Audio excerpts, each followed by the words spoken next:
Исәнмесез? Бу минем тема. Монда милләтебезнең язмышы чагыла. Менә шундый сорау фикерләр белән без ачабыз татар газета журналларын. Менә Ирек мәйданы яңа килә башлады. Быел язылгач. Ни өчен бу газетага 30-40 меңләп милләттәш языла икән? Аңлашылып та бетми. Бәлки зур булмаган, күләмсез, ләкин көнкүрештә кирәкле булган мәкаләләр басылгангадыр. Шулай да бу минем тема, милләтебез дигән мәсьәләгә дә кагылган язмалар бар монда.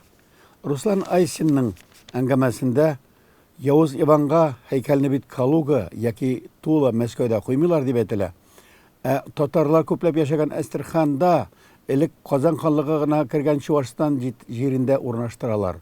Монархистик, шовинистик көчләрне көчәйтеп, татарларны котырталар, башкаларга каршы куялар дип әйтә Руслан Айсин. Димәк, менә шул инде ул милләт язмышы һәм бу минем тема дип әйтә алабыз. Ватаным Татарстан.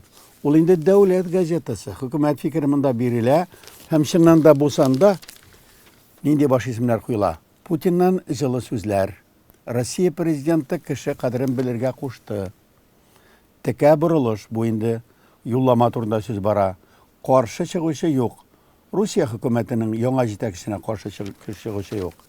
Ягъни бу хөкүмәт фикере дип кенә әйтсәк тә барыбер газетада милләт фикере дә, милләт турында кайбер мәгълүматлар да бар. 6-нчы биттә Дмитрий Медведев рәсеме күп нәрсә ачык түгел дигән баш исемгә иллюстрация буларак күренә. Бу язманы һәм аның рәсемен күргәч, кем белә дип уйлыйсың? Бәлки Дмитрий Медведев яңадан хакимияткә нинди дә булса сыйфатта кайтыр дип уйлыйсың.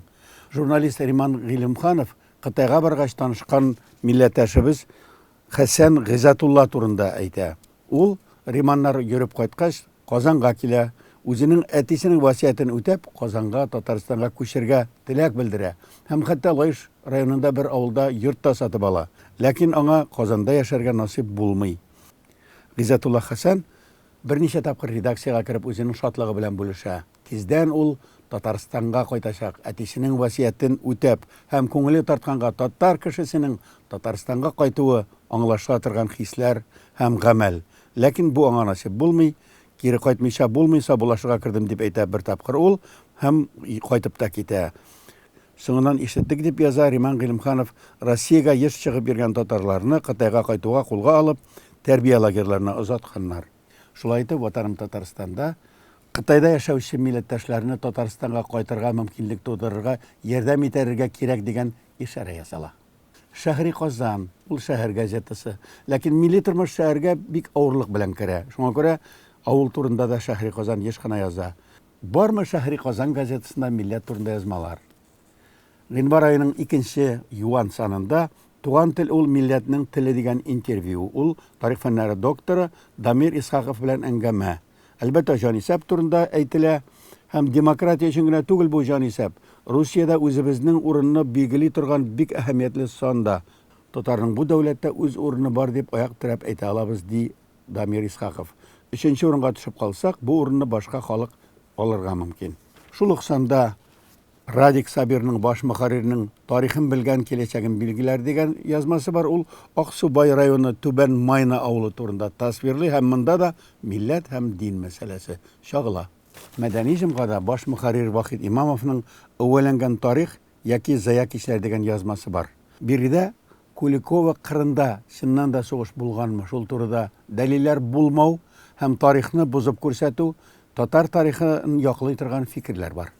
5-нче биттә Башкортстан җанисәпкә әзерләнә һәм 43 районда ничә процент татар булган 89 елга дигән сорау буенча таблица бирелгән. Кем кызыксына, шуны табып укый ала.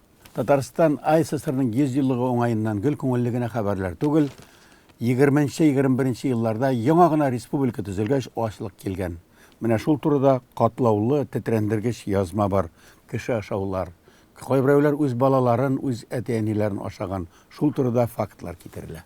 Рәссам Харис Якуповның туына 100 ел үтеп киткән. Аның әсәрләре бүген яшиме, ничек кабул ителә? Бу да бит безнең язмыш. Харис Якуповка багышланган шәлкемдә аның әсәрләре күрсәтелгән һәм мәкаләсе атала «Рәссам рухы хөрмәт сорый». Димәк, хөрмәт җитенкерәми. Әлбәттә, бу Совет заманының пафосы, ул вакыттагы каһарманнар, ләкин барыбер бу безнең милләтебез башыннан кичкән хәлләр. Дуңгыз караучы Мәрсия Галиуллина дигән рәсемне карасагыз, ул менә дигән хезмәтчән татар хатын-кызы. Ә менә дуңгыз караучысы булуы, бәлки шул замандагы сәяси вазгыятькә яраклашудыр, ләкин әсәр һәм башка Харис Яковлевның картиналары әлбәттә замананың, милләтнең онытылмас сәхифәләре булып саклана. Чыннан да бергәләшеп уйлыйк әле. Укучысыз китап булса, яки китап укучысыз китапхана булса, балаларсыз мәктәп булса, тамашачысыз театр, концерт заллары булса, нәрсә әйтер идек?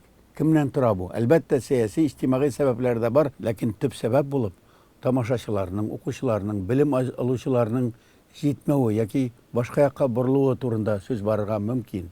Менә Мирас журналының Гыйнбарсанның тышлыгы. Анда китап таратучылар дигән рәсем урнаштырылган. Лотфулла Фаттаховның. Нинди рухи яктан бай ханым яки кыз, һәм анда горур ир кеше басып тора. Алар кыш көне чанага китап тиеп, каядыр китеп баралар. Алар китап таратучылар, алып килүчеләр, кемнәрнедер бәхетле итәләр. Бармы шундый мөнәсәбәт бүген безнең китапларга? Һәм кайбер вакытта китапларны тышка чыгарып ташлау яки укымыйча шкафта тузанда батырып яткыру галәмәтләре торган саен күбрәк күренә бит. Бусы да безнең тема, бусы да халкыбызның язмышы һәм уйландыра торган фактлар. Безнең Мирас журналының бу санында кызыклы язма бар. Татар кызлары Балкан сугышында яраланып кайткан сугышчыларга ярдәм итү өчен Төркиягә барганнар. Чистайдан Өммегөлсем Камалова, Петербургдан Рукая Юнусова, Ташкенттан Мәрьям Якупова, Ростовтан Мәрьям Паташевалар Одессадан пароходта кузгалып, анда барганнар һәм 5 ай дәвамында дәвалаганнар шушы сугышчыларны. Һәм бу тарихка кирип калган факт. Татар кызлары үзләренең гадәтләре, әхлаклары, тәртипләре һәм мәгълүматлыклары белән аерылып торганнар.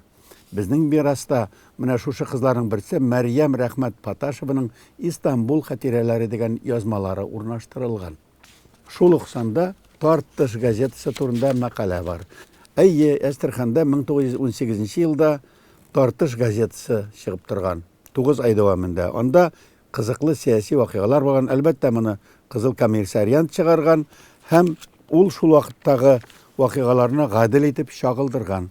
Шушы язмалар белән дә журнал укучыларны таныштыра. Фикере булган кешене һәм милләтенең язмышы белән кызыксынган кешегә сискәндерә торган, тетрәндерә торган һәм мавыктыра торган язмалар очрап тора мондый журналларда. Мөхаҗирлектәге татар китабы дип атала Хатип Минголовның язмасы. Әйе, бер гасыр элек Төркиядә, Германиядә һәм башка җирләрдә татар гәзитләре басылган. Менә Абдулла Баттал Таймасның Казан төркләре турында китабы, анда Ризаэддин Фәхретдин турында тасвирлана. Икенче дөнья сугышы елларында һәм аннан соң Азат ватан дигән журнал чыккан Германиядә. Финляндиядә татар алифбасы чыккан. Кызык, хәзерге татар мөхаҗирләре Европа илләрендә, Төркиядә яшәүчеләр, Америкада яшәүчеләр менә шундый журналлар, китаплар чыгара аламы? Чыгарганнары бармы? 1936 елда Яңа милли юл дигән Гаяз Исхакый чыгарган журнал бар. Шиһабетдин Мәрҗани тормышы һәм әсәрләре дигән язма бар. Милләтче Аяз Исхакый романтик дигән Алсу Камалиеваның Төркиядә чыккан китабы бар. Галимҗан Баруди китаплары бар. Шиһаб Нигъмәти шигырьләре бар. Мөхаҗирлектәге татарлар тик кенә ятмаган үзләренең әсәрләрен бастырганнар. Һәм бу мәкаләдә шулай ук Төркиядә чыккан Казан журналының тышлыгы ханың турындагы тасвирламалар бирелгән. Менә бу да безнең язмыш һәм төрле шартларда, төрле илләрдә безнең милләттәшләребез милләтнең иң газиз шәхесләре һәм кызыклы фикерләре турында басмалар чыгарганнар һәм иң кызыгы аларны укучылар табылган. Шулай да укучысыз китаплар, тамашачысыз концерт, театр заллары, китап укучысыз китапханалар булырга мөмкин дип уйларга иртәрәк әле, чөнки безнең китапларыбыз да, газета журналларыбыз да һәм потенциал укучыларыбыз да җитәрлек. Хәзергә сау булыгыз.